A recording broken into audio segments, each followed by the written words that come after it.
दोनों तरफ खेत हैं और खेत के बीच में जो मेड़ होती है वो है ये, और यही रास्ता भी है, यही मेन सड़क है गांव की। गांव के अंदर आने के लिए हम चारपाई पे बैठा के, चारपाई पे लिटा के, 4 आदमी कंधे पे, कंधा कब दिया जाता है उसको आप जानते हैं, लेकिन हम लोग शुरू से कंधा देने लगते हैं। अच्छा।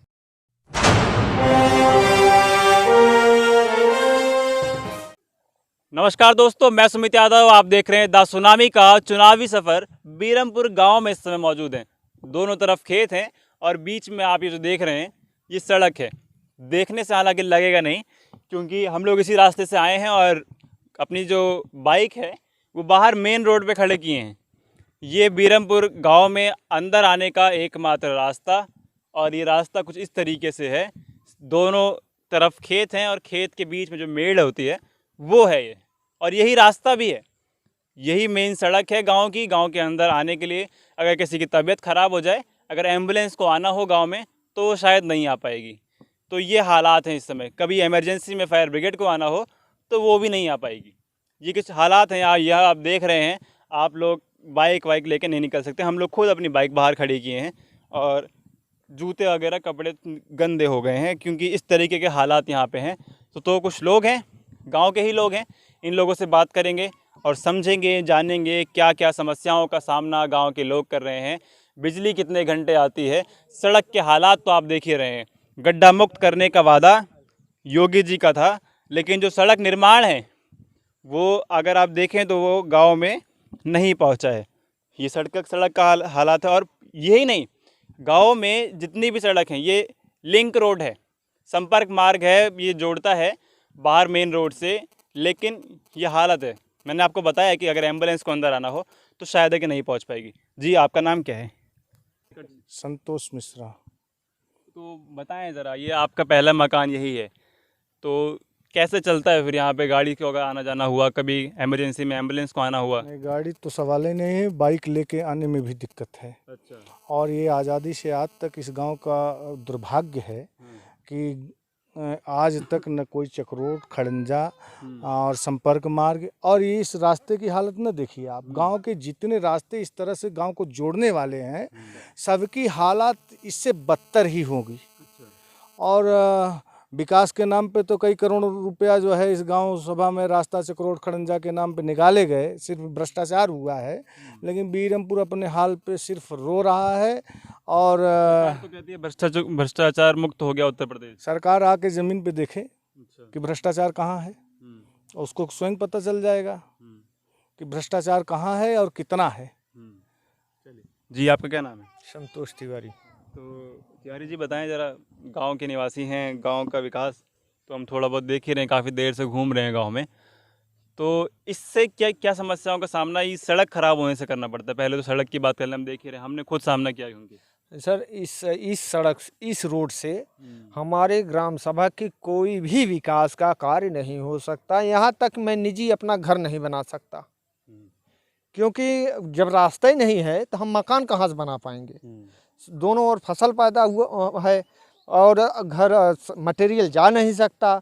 बीमार लोग जा ही नहीं पा रहे हैं, तो हम मटेरियल लेके कैसे आएंगे? ये हमारे गांव की समस्या है।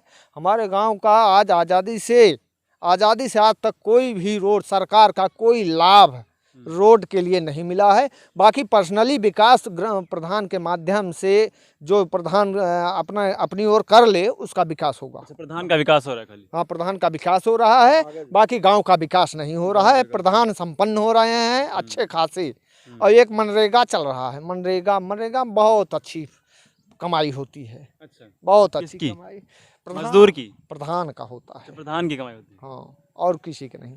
कोई भी मजदूर की कमाई नहीं हो रही? मजदूर कमाई नहीं। मजदूर कहाँ लगते हैं? अच्छा, मजदूर लगते ही नहीं उसमें? मजदूर 10 मजदूर लगेंगे, अच्छा, बाकी 100 का भरा जाएगा, चलेगा। चलिए, समस्या आप देख रहे हैं, मैं आपको बार बार बोल रहा हूँ, ये सड़क जो है किसी भी क्षेत्र के विकास के लिए सड़क बहुत महत्वपूर्ण, सारी समस्याओं का समाधान सड़क है।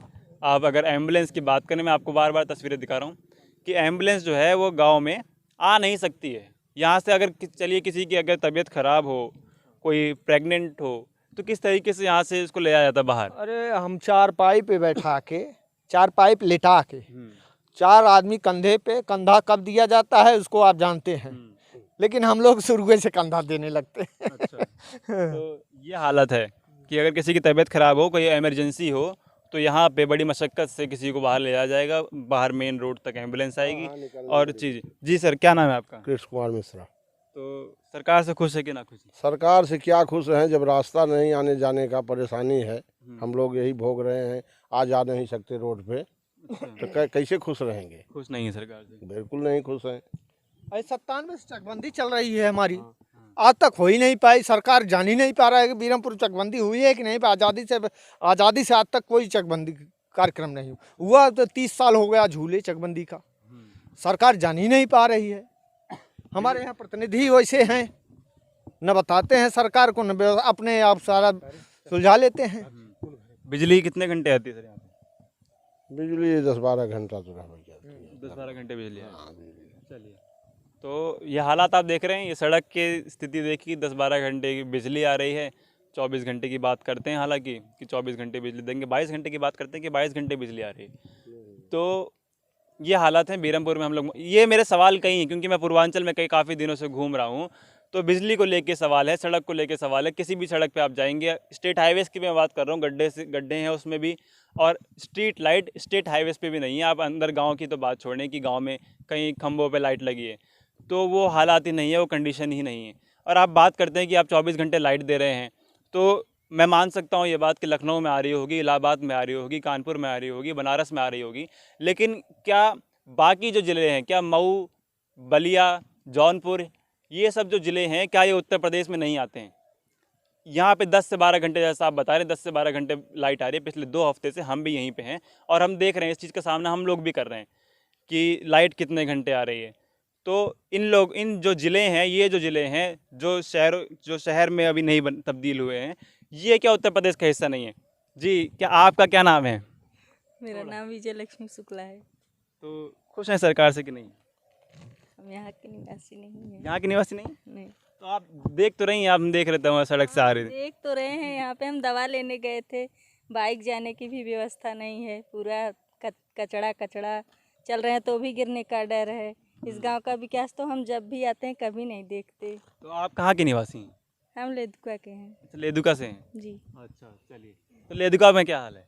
लेदुका का हमारे यहाँ तो चक्रोट है, लेकिन लाइट की वही व्यवस्था है, लाइट की 10-12 घंटा, चलिए। ज़्यादा नहीं आता। तो सरकार तो वहाँ भी इन्हीं की है, खुश है कि नहीं?